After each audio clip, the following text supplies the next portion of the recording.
What's up again, everybody? Today we're going to talk about the Commoner format. Specifically, we're going to talk about some very powerful heroes within the Commoner format. Now, I want to start by saying this. The Commoner format is one of the newest and most new player-friendly formats, in my opinion, that the game of Flesh and Blood can offer. I think it's a fantastic way to teach new players how to play the game and to just experience the different heroes at a very base fundamental level. In fact, I've talked about that in a variety of different videos across several different channels. I highly recommend you watch any of those videos if you want a breakdown on the format. It's really, really good for new players and intros into new classes and heroes in the game. That being said, if you wanted to know my opinion on the most powerful heroes in this format, I'm going to tell you those today. And I do want to say this.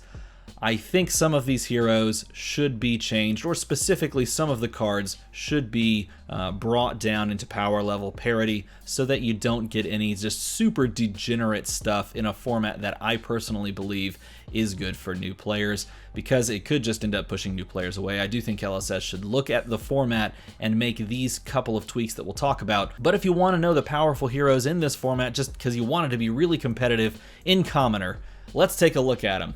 As I glitch and stop, oh, there we go. Number one, and this is in no particular order, Ira Crimson Haze, a fantastic hero, has always been really good in Blitz. And if this is the new school way to teach players how to play the game, it's actually, in my opinion, pretty poetic and perfect that Ira is one of the more powerful heroes in Commoner as well, because, well, the game started with her. They started the game off by, having players sit down and play welcome decks, which were all Ira welcome decks. And so Ira over here, as I gesture on my camera, Ira is one of those fundamental heroes from the beginning of the game that just has good value with a good card pool that can push a lot of damage in Commoner. She is consistent, and that, I think, what above all other things, that's what makes her really good. And she got tools in Everfest to make her even more aggressive. So you can play the normal Ira strategy where you go, Kadachi, and then, Big Thing.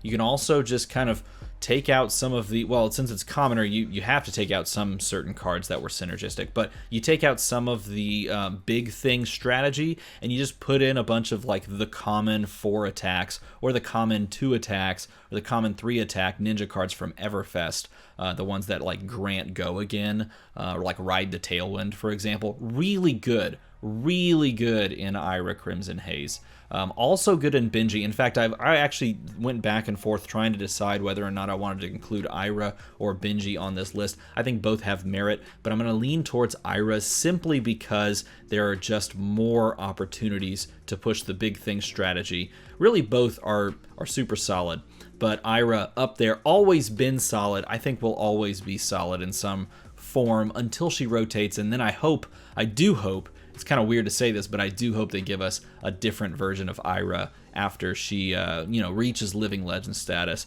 because I think she's a really cool character. Next up on the list, we have none other than Oldham.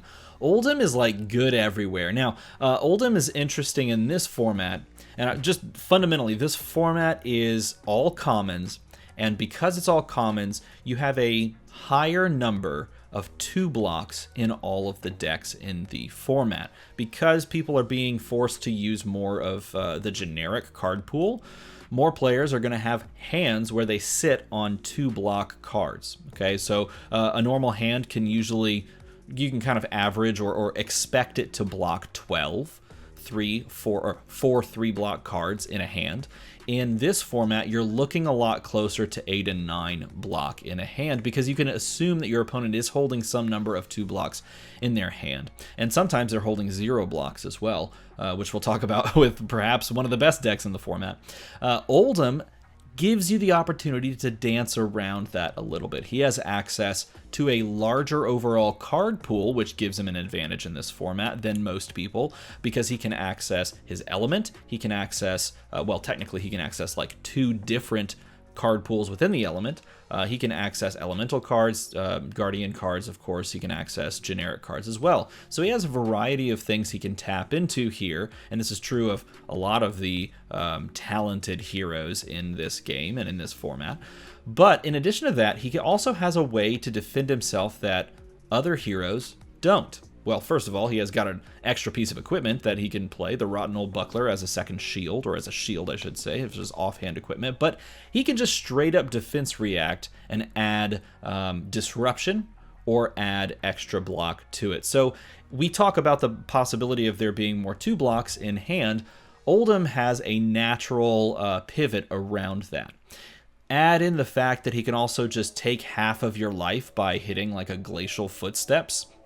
And you can also just play it as pure fatigue as long as you play quickly and your opponent plays quickly as well. You can technically get there with that as well. Oldham is one of those powerhouses in, I think, every single format and should always be considered for building powerful decks. Now, again, I'm going to preface this as we continue on. I don't necessarily think this is a format you should be going super hard in the paint for as far as like, these are the top tiers, so I'm going to go out and win. I think it's just more of a laid-back format where you can try new things. But again, as we go, you're going to see some powerful stuff. So, Dorinthia. Dorinthia is another one of those that has always sort of made this list. Yes, she's not a talented hero. She doesn't have a talent yet. Maybe one day, maybe in the classic battle set, I don't know. But she is one of those heroes that can always be a threat, especially in this format where, again, your opponent could be stuck with 2 block cards. You can just come over the top with defense reactions. I mentioned this in a previous video. She plays a lot like Kano, in that Kano is doing things in a timing window where your opponent doesn't necessarily always have the opportunity to respond. Well, it's the same thing for Dorinthia here. She's playing in that attack reaction window where your opponent can respond with a defense reaction, but that's about it.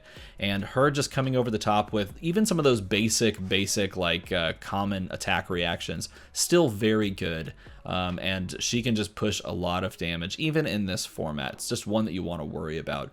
I would say that with the addition of some of the things in Everfest, it just gets even more crazy. And she can be played in Dawnblade variants. She can be played in like Axes archetypes. It's a pretty fun hero to play in this format, one that allows you the opportunity to try multiple avenues and multiple strategies as well. Very powerful, can always push that damage over the top, and one to be respected. Plus, if you've never played against it, she can be pretty punishing.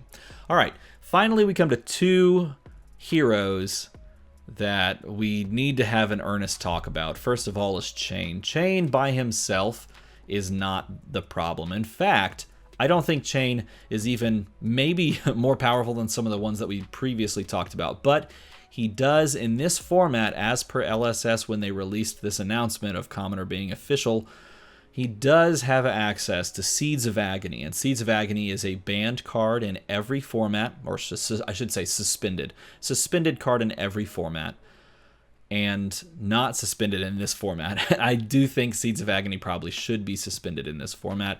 It doesn't make him that much better in a fast-paced format like this, but it does make him good enough, and I do think that the consistency of just being able to, like, have this catch-all that can do everything. You can banish it and play it. You can trigger arcane damage and play it. Seeds of Agony is really good, and it makes him really good in this format. But he can still do really good stuff in general as well. You can play him the go-wide variant. He has access to a lot of great Runeblade things. Heck, you can even play like Viserai in this format, but Viserai isn't as good even though he has access to like the same Runeblade pile as Chain, because Chain has the ability to give it that natural go again. And so as you can see with the power level that he has, giving things go again and playing a good pile of Runeblade cards, add in Seeds of Agony and he's really good. He's really good in this format, but I would say he pales in comparison to the last hero on this list, and it's a hero that definitely should be changed, because even before the official announcement, it was a hero that was just probably too good, and that's Briar. Now, Briar is interesting. When we were running a bunch of Commoner events right at the end of last year, going into the new year, 2022, on my Discord, Briar was consistently played and consistently winning the commoner tournaments. Now, I'm trying to remember, I don't believe that was during, or I should say, I don't believe the errata for Briar was out while we were doing that. And so, yes, if you errata her to just getting the, the one embodiment of Earth, then it does make her a little bit more approachable. But just like Seeds of Agony and Chain, in this format, Briar has access to a banned card in the form of Ball Lightning. And that is absolutely unacceptable, in my opinion. That card is broken and banned for a reason. Perhaps more banned than any other card, except maybe, of course, like, I don't know.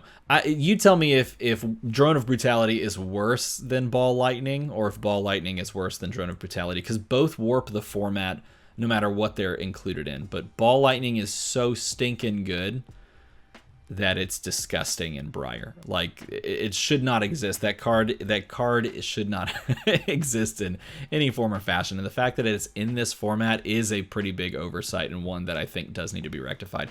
I could say this. Legend Story Studios could literally just go, okay, hey, the Blitz ban list, or the Blitz, I should say, suspended and banned list, let's just put that in as well for this format, because if you don't, giving Briar access to Ball Lightning just makes the format so warped if you wanted to play competitive. Now, again, finally, we can talk about it with all the cards on the table. This format should be fun. It should be casual and laid back. And with Briar being where, and I do think Briar is consistently the best deck in this format, hands down, because of Ball Lightning. With Briar being where she is, I don't think she should be available if Ball Lightning is available. I think if Ball Lightning is on the table, then you should take away the ability to play Briar, personally, if you wanted to play with new players, because I would hate to see a new player pick up this game and go, hey, I'm going to try this cool new hero. Ah, there's Briar. Oh, whoa, Ball Lightning does that? Oh, I can't respond to the increase in arcane damage that you just applied. Oh, you went Ball Lightning into Ball Lightning into Ball Light. Oh, okay. I hate that. And that is why I don't think Briar and Ball Lightning should be paired up. And it's funny, too, because Lexi in this format doesn't really do as well with Ball Lightning. So it's like almost good if Lexi had access to it, because then you could do some interesting stuff without it being absolutely bonkers, because she has to jump through the extra hoop of loading an arrow and then firing the arrow and then lining up your arrows with like your arsenal. It doesn't work as well when you don't have 2 arsenal slots or the Voltaire bow, because you have commoners. But it's just easy mode if you have Ball Lightning and Briar. You take away, here's the thing, you take away Ball Lightning, and then I think she's just really good still. But you have that, and it's just like a warped deck. So those are my top 5 heroes in the format. And it's funny because I do think that this is a format that everyone should be playing, because it's really fun to just try weird. Like, for example, here, Chain right here. I built a not go wide deck. I built a go tall Chain deck, and it's a blast to play. That's the reason I think this format's so good. And I hope that you also agree and you give some of these heroes a try. Maybe try something new with each of them. Experiment a little bit and give it a whirl. I hope you enjoyed this video. If you did enjoy this video, feel free to go up there and make a number, go to another number. If you make a number, go to another number, we'll go higher on this list of string of numbers. It'll be exciting. Plus, if you want to head on over to a video I posted a few days ago and register for a giveaway, I'm giving away some things, and you could be a winner of that. As always, everybody, thanks for watching.